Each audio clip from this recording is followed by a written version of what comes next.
MDH ಚನ masala. ಈಗ ಕಡಲೆ ಇರಲಿ, ಹಲಸಂಡೆ ಬೀಜ, ಕಪ್ಪು ಕಡಲೆ ಅಥವಾ ಬಿಳಿ ಕಡಲೆ, ಎಲ್ಲವೂ ಸ್ವಾದಿಷ್ಟವಾಗುತ್ತೆ. ಸಿಎಂ ಸಿದ್ದರಾಮಯ್ಯರನ್ನ ಕಂಡ್ರೆ ಕಿಡಿಕಾರ್ತಾ ಇದ್ದಂತಹ ಬಿಕೆ ಹರಿಪ್ರಸಾದ್ ಈಗ ಸಿದ್ದು ಪರ ನಿಂತಿದ್ದಾರೆ. ಕಾಂಗ್ರೆಸ್ ತೆರೆಮರೆಯಲ್ಲಿ ಆಟ, ಅಹಿಂದ ನಾಯಕರ ವೇದಿಕೆ ಮೂಲಕ ಸಿಎಂ ಕೊಟ್ಟಂತ ಸಂದೇಶ ಆದ್ರೂ ಏನು? ಇದೆಲ್ಲವನ್ನ ನೋಡೋಣ ರಾಜಕೀಯ ನ್ಯೂಸ್ ಟಾಪ್ನಲ್ಲಿ. ಕಾಂಗ್ರೆಸ್ನಲ್ಲಿ ಎಲ್ಲವೂ ಸರಿ ಹೋಗಿದ್ಯಾ? ಇದಕ್ಕೆ ಉತ್ತರ ನೋವೇ, ಚಾನ್ಸೇ ಇಲ್ಲ ಅಂತಿವೆ ವಿಧಾನಸೌಧದ ಕಾರಿಡಾರ್.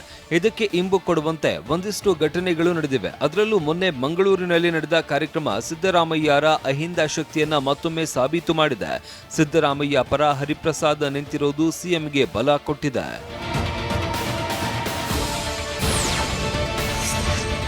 ಸಿದ್ದರಾಮಯ್ಯರನ್ನ ಸಿಎಂ ಸ್ಥಾನದಿಂದ ಬದಲಾವಣೆ ಮಾಡಿದ್ರೆ ಜನರೇ ದಂಗೆ ಹೇಳ್ತಾರೆ ಅಂತ ಮೈಸೂರಿನಲ್ಲಿ ವಾಟಾಳ್ ನಾಗರಾಜ್ ವಾರ್ನಿಂಗ್ ಕೊಟ್ಟಿದ್ದಾರೆ. ಕೈಮನಿಯ ಪಟ್ಟದಾಟಕ್ಕೆ ಬ್ರೇಕ್ಫಾಸ್ಟ್ ಮೂಲಕ ಬ್ರೇಕ್ ಹಾಕಲಾಗಿದೆ ಎನ್ನುವಾಗಲೇ ತೆರೆಮರೆಯಲ್ಲಿ ಬೇರೆ ಬೇರೆ ಬೆಳವಣಿಗೆ ನಡೀತಾ ಇದೆ.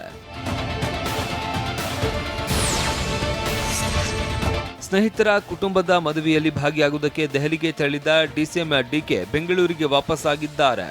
ಸಿಎಂ ಜೊತೆಯಲ್ಲಿ ಕಾರ್ಯಕ್ರಮದಲ್ಲಿ ಭಾಗಿಯಾಗಿದ್ದು ಇಬ್ಬರು ಒಂದೇ ಹಾರಕ್ಕೂ ಕೊರಳೊಡ್ಡಿದ್ದಾರೆ. ಹೀಗಿರುವಾಗಲೇ ಮೊನ್ನೆ ಸಿಎಂ ಪರ ಅಹಿಂದ ಪವರ್ ಶೋ ಮಾಡಿದ್ದ ಬಿಕೆ ಹರಿಪ್ರಸಾದ್ ದೆಹಲಿಗೆ ತೆರಳಿದ್ದಾರೆ. ಕಳೆದ ಬಾರಿ ಹರಿಪ್ರಸಾದ್ ರಾಹುಲ್ ಗಾಂಧಿ ಅವರನ್ನ ಭೇಟಿ ಮಾಡಿದ್ರು. ಈ ಸಲದ ಭೇಟಿ ಖಾಸಗಿನ ಅಥವಾ ಪಕ್ಷದ ಅನ್ನೋದು ಗೊತ್ತಾಗಬೇಕಿದೆ. ಆದರೆ ಮೊನ್ನೆ ಸಿಎಂ ಪರ ರವಾನಿಸಿದ ಸಂದೇಶ ಬೇರೆಯದ್ದೇ ಆಗಿದೆ.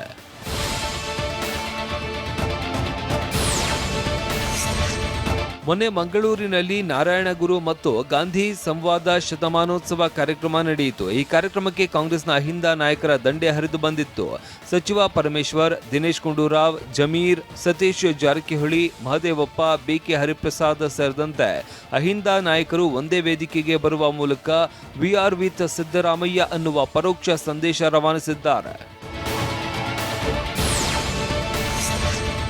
ಮೊನ್ನೆ ಮಂಗಳೂರಿನಲ್ಲಿ ನಡೆದ ಕಾರ್ಯಕ್ರಮದಲ್ಲಿ ಡಿಸಿಎಂ ಡಿಕೆ ಶಿವಕುಮಾರ್ ಅವರನ್ನ ದೂರವಿಡಲಾಗಿತ್ತು. ಇದಕ್ಕೆ ಕಾರ್ಯಕ್ರಮ ಮಾಡಿರೋರು ಕೊಡ್ತಾ ಇರುವ ಸಮರ್ಥನೆ ಅಂದ್ರೆ ಪಕ್ಷದ ಪ್ರೋಗ್ರಾಂ ಅಲ್ಲ ಅನ್ನೋದು.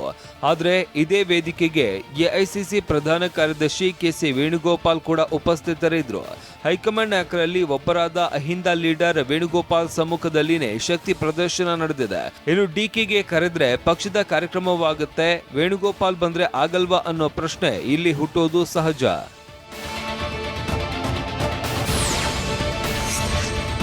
ಬದಲಾದ ರಾಜಕೀಯ ಸನ್ನಿವೇಶದಲ್ಲಿ ಬಿಕೆ ಹರಿಪ್ರಸಾದ್ ಸಿದ್ದರಾಮಯ್ಯ ಬೆನ್ನಿಗೆ ನಿಂತಿದ್ದಾರೆ. ಈ ಕಾರಣಕ್ಕೆ ಹರಿಪ್ರಸಾದ್ ಜೊತೆಗೂಡಿ ಸಿದ್ದರಾಮಯ್ಯ ಯಾರಿಗೆ ಹೇಗೆ ಸಂದೇಶ ಮುಟ್ಟಿಸಬೇಕೋ ಹಾಗೆ ಮುಟ್ಟಿಸಿದ್ದಾರೆ. ಈ ಮೂಲಕ ಡಿಕೆಗೆ ಈ ಬಣ ಕೌಂಟರ್ ಕೊಟ್ಟಿದೆ. ದೆಹಲಿಯಿಂದ ಇವತ್ತು ವಾಪಸ್ ಬಂದಿರುವ ಡಿಕೆ ಮತ್ತೆ 14ನೇ ತಾರೀಕು ದೆಹಲಿಗೆ ಹಾರಲಿದ್ದಾರೆ. ನಾನು ಒಂದು ಖಾಸಗಿ ಮದುವೆ ಕಾರ್ಯಕ್ರಮಕ್ಕೆ ಹೋಗಬೇಕಾಯ್ತು. ಎರಡನೇದು 14ನೇ ತಾರೀಕು ಸುಮಾರು ನಾವು ಪ್ರತಿ ಜಿಲ್ಲೆಯಿಂದ 300 ಜನ ಕಾರ್ಯಕರ್ತದ ಲೀಡರ್ಸ್ನ ಕರ್ಕೊಂಡು ಹೋಗ್ತಾ ಇದೀವಿ. ಸೊ ಆ ವಿಚಾರದಲ್ಲೆಲ್ಲ ಚರ್ಚೆ ಮಾಡಕ್ ಹೋಗಿದೆ.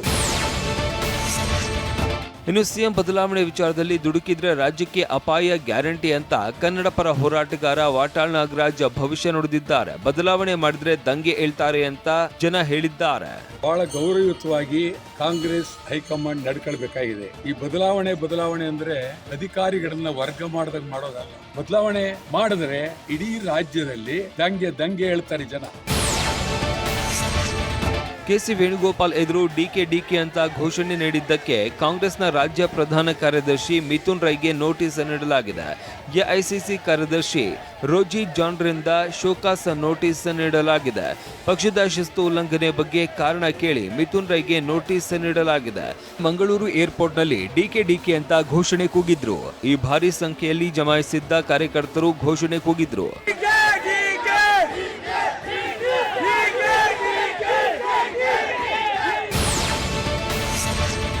ಉಪ ಲೋಕಾಯುಕ್ತ ಬಿ ವೀರಪ್ಪ ವರದಿ ಆಧರಿಸಿ ಬಿಜೆಪಿ ನಾಯಕರ ಆರೋಪಕ್ಕೆ ಸಿಎಂ ಸಿದ್ದರಾಮಯ್ಯ ತಿರುಗೇಟು ನೀಡಿದ್ದಾರೆ.